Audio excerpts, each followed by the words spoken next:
ఒకసారి ప్లే చేయండి.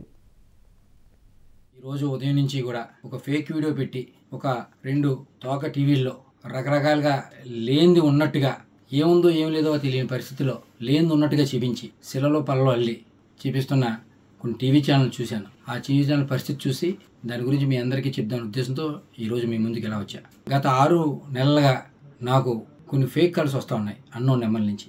నేను కొన్నిసార్లు ఎత్తలేదు, ఒకసారి ఎత్తే హలో అనగానే వెంటనే వాట్సాప్ కాల్ చేస్తాను ఫోన్ పెట్టేశారు. వాట్సాప్ కాల్ చేయడంతోనే నేను ఎత్తిన వెంటనే మీ వీడియో నా దగ్గర ఉంది, మీరు మర్యాదగా మాకు డబ్బులు ఇవ్వండి, ఇవ్వకపోతే ఆ వీడియో బయట పెడతాం అని చెప్తే ఏం చేసుకుంటే చేసుకో, ఏ వీడియో నా దగ్గర ఏమి ఉండదు, మీ దగ్గర నాది అటువంటి వీడియోలు ఏమి ఉండవు, మీరు ఏం చేసుకుంటే చేసుకోండి నేను చెప్పాను. చెప్తే వెంటనే ఒక వీడియో పెట్టి వాట్సాప్లో నేను చూస్తాను కానీ మళ్ళీ డిలీట్ చేసాడు. తీరా ఆ వీడియో చూస్తే ఒక ఫంక్షన్లో ఒక ఫ్రెండ్ తాలూకా వాళ్ళ అబ్బాయి పుట్టినరోజు అయితే విషయం చెప్పమని వీడియో కాల్ చేస్తే వీడియో కాల్లో విషయం చెప్పాను.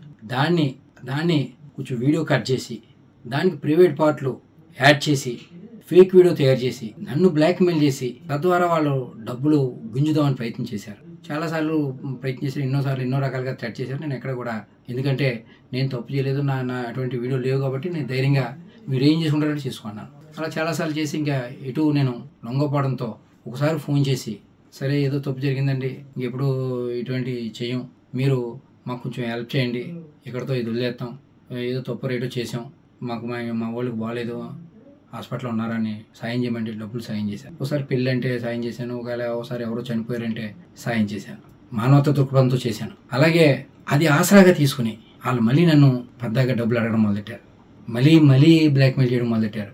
డబ్బులు ఇస్తారా, నేను వీడియో బయటమా, లేదా మీ ప్రత్యర్థికి ఇస్తే మాకు చాలా డబ్బులు వస్తాయి అని నన్ను బ్లాక్మెయిల్ చేయడం మొదలెట్టారు.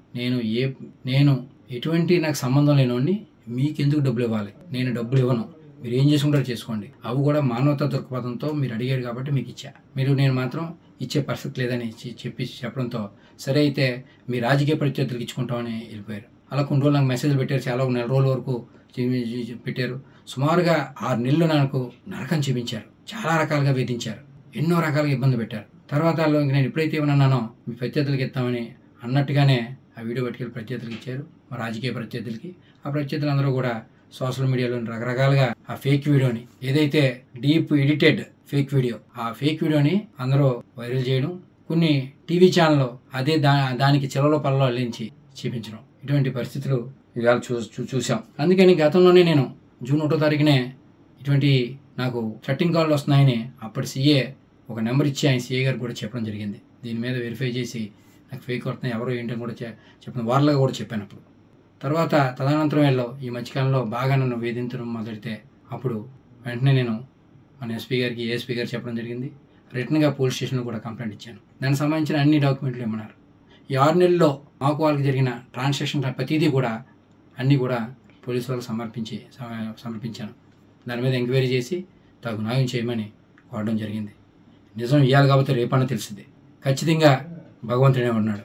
మీ అందరినీ కూడా మీడియా పరంగా మీ అందరినీ ఒకటే కోరుతా ఉన్నా, ఎందుకంటే ఇలాగా ఇటువంటి ఏదైతే ఈ టెక్నాలజీని వాడి చాలామందిని ఇబ్బంది పడే పరిస్థితులు గతంలో చాలా చూసాం మనం. ఇవాళ నేను ఒక బాధితుడిని, నాలాగా ఇంకొక బాధితుడు ఎవరో కూడా బారిన పడకుండా ఒక ఫేస్ యాప్, ఒక ఇలా రకరకాల యాప్లతో అందరినీ వేధించున్న పరిస్థితి. నాలాగా ఇంకొక బాధితుడు బాధపడకుండా ఇలాగా ఫేక్ వీడియోలు పెట్టి డబ్బుల గురించి ప్రయత్నం చేసే వాళ్ళకి సహాయ సహకారాలు అందకుండా అడ్డుకట్టు వేయాలని మీరందరూ సహాయ సహకారాలు అందియాలని వీళ్ళందరినీ కూడా చేతులు జోడించి వీళ్ళందరినీ అభ్యర్థిస్తూ ఉన్నా. మొత్తానికి అనంతబాబు చేసినటువంటి ఒక సిగ్గుమాలినటువంటి పనికి మరలా భగవంతుణ్ణి కూడా తీసుకొచ్చాడు. భగవంతుడు ఉన్నాడట, భగవంతుడు చూస్తాడట. ఏమిటిది? ఎక్కడైనా న్యాయం అనేటువంటి ఉంటుంది కదా. నువ్వు చేసింది తప్పా లేదా అనేటువంటి దాంట్లో క్లారిటీ ఇవ్వాలి. నువ్వు చేసినటువంటి దాంట్లో వాళ్ళు నిజంగా బ్లాక్మెయిల్ చేసి నిన్ను ఇబ్బంది పెట్టుంటే నువ్వు ఆ రోజు కంప్లైంట్ 6 నెలల క్రితమే లేదా 6 నెలలప్పుడే కంప్లైంట్ ఇచ్చినట్లయితే, లేదా డబ్బులు అడిగినప్పుడు కంప్లైంట్ ఇచ్చినట్లయితే, లేదా డబ్బులు ఇస్తున్నప్పుడు కంప్లైంట్ చేసినట్లయితే, లేదా డబ్బులు ఇచ్చిన తర్వాత కంప్లైంట్ చేసినట్లయితే, లేదా డబ్బులు ఇచ్చే తర్వాత మరలా వాళ్ళు నీకు ఫోన్ చేసినప్పుడు కంప్లైంట్ చేసినట్లయితే అప్పుడు నీవు నిజాయితీపరుడు అయ్యేవాడివి. వాళ్ళని శిక్షించేదానికి అవకాశం ఏర్పడేది. అలా కాకుండా నువ్వు ఏం చేసావు, మరి వాళ్ళకి డబ్బులు ఇచ్చావు, నిన్ను బెదిరించి నిన్ను బ్లాక్మెయిల్ చేసిన వాళ్ళకి డబ్బులు ఎలా ఇస్తావు, ఆ వీడియో నీది కానప్పుడు అసలు నువ్వు ఎలా ఇస్తావు, సరే నువ్వు ఇచ్చావు అనుకుందాం ఆ వీడియోకి సంబంధించినటువంటి దాంట్లో, మరలా వాళ్ళు నిన్ను బెదిరించారని చెప్పని నువ్వు మళ్ళీ ముందుకు వెళ్ళావు. ఇది ఒక అంశం. రెండో అంశం, అసలు ఆయన ఏం చెప్తున్నాడు అనే దానికి ఇక్కడ మనం ఎవరైనా ఒక వీడియో కాల్ మనం మాట్లాడతాం, ఒక ఫ్రెండ్ తోటి ఎవరితో మాట్లాడతాం, మన ఇద్దరం మాట్లాడుకున్నటువంటి వీడియో కాల్, ఫ్రెండ్ తోటి మాట్లాడిన వీడియో కాల్, ఆ వీడియో కాల్ని నేను రికార్డ్ చేస్తే నేనన్నా బయటికి తీయాలి, లేదంటే ఆ ఫ్రెండ్ వాళ్ళన్నా బయటికి తీయాలి. అంతేగాని మేమిద్దరము ఆ వీడియో కాల్ను బయటికి తీయకుండా థర్డ్ పార్టీ వ్యక్తి ఆ వీడియో కాల్ని రికార్డ్ చేసి, ఆ వీడియో కాల్ మన ఇద్దరం మాట్లాడుకున్న రికార్డ్ చేసి, అందుట్లో ముద్దులు పెట్టేది రికార్డ్ చేసి, ప్రైవేట్ పార్ట్స్ ఇప్పదీసి చూపించేది రికార్డ్ చేసి, దాన్ని మళ్ళీ ఎడిట్ చేసి దాన్ని మళ్ళీ వదిలిపెడతారా? ఇది ఎలా సాధ్యం? ఇద్దరం మాట్లాడుకున్నటువంటి వీడియో కాల్ని, పుట్టినరోజు విషెస్ చెప్పినటువంటి వీడియో కాల్కైతే ఇద్దరు మాట్లాడుకున్నటువంటి దాన్ని వీళ్ళిద్దరి మధ్య ఉంటుంది వీడియో కాల్ రికార్డింగ్ చేసుకుంటే. అంతేగాని మూడో వ్యక్తి, ఎవరో సంబంధం లేని వ్యక్తి, ఎవరో ఆ వ్యక్తి, ఇప్పటివరకు ఎవరు ఆ వ్యక్తి చెప్పట్లా, ఎవరు బెదిరించారో చెప్పట్లా, ఎవరు మాట్లాడారో చెప్పట్లా, ఎవరికి డబ్బులు ఇచ్చాడో చెప్పట్లా, ఎవరు వాళ్ళో చెప్పట్లా, ఎవరు వాళ్ళని ఇది చేసాడో చెప్పట్లా, అది మాత్రం చెప్పట్లా. ఎందుకు? మరి ఇలాంటి వీడియోలు ఇంకా ఎన్ని ఉన్నాయో, ఇలాంటి వీడియోలో వెనక దాగి ఉన్నటువంటి వ్యక్తులు ఎవరో, లేదా ఇలాంటి పాపాలు ఇతనితో పాటు ఇంక ఎవరు చేశారో, ఆ పాపాల్లో ఎవరెవరి భాగస్వామ్యం ఉందో అనేటువంటిది కూడా తేలాల్సినటువంటి అవసరం ఉంది. సరే, ఇప్పుడు ఆయన ఏమన్నాడు, వీడియో కాల్ చేశారు అందుకని విషెస్ చెప్పడానికి అన్నారు. వీడియో కాల్ చేశారా లేదని ఇప్పుడు ఆయన ఒకసారి ఆ వీడియో ప్లే చేయండి. ఇంట్లో ఆయన మాట్లాడుతున్నాడు, ఆయన ఇల్లు అది, అతని ఇల్లు. ఎవరి ఇల్లు అది? అనంతబాబు ఇల్లు. అది అక్కడ తెలిసినటువంటి వాళ్ళందరికీ కూడా అనంతబాబు ఇల్లు.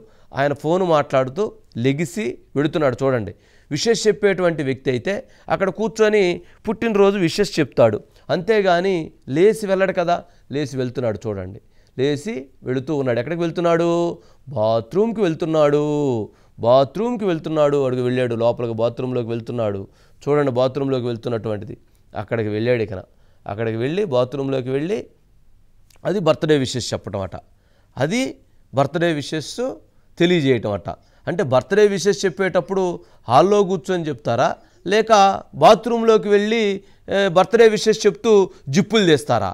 ఏంటిది అరాచకం? ఏంటిది సిగ్గులేనితనం? దీన్ని మరలా కప్పిపుచ్చుకునేందుకు మరలా నేనేమీ తెలవదు, నేను పత్తిత్తుని, నేను అమాయకుణ్ణి, నేను శుద్ధపూసని ఎవరికి చెప్తారండి? మీరు చెవుల్లో పూలు పెడుతున్నారా ఏంటి? మీరు సిగ్గు ఎగ్గు ఉండాలండి సమాజానికి. మీరు ఇట్లాంటి నీతులు చెప్పేటప్పుడు ఒక బాధ్యత కలిగినటువంటి ఒక ఎమ్మెల్సీ స్థానంలో ఉండి, ఒక రాజకీయ పార్టీలో ఒక కీలకమైనటువంటి వ్యక్తి అయ్యుండి మీరు చెప్పేది ఇవా?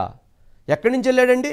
హాల్లో నుంచి మాట్లాడుకుంటూ హాల్లో నుంచి లేచి ఆయన బర్త్డే విషెస్ అని చెప్పని లోపలికి వెళతాడా? ఏంటిది?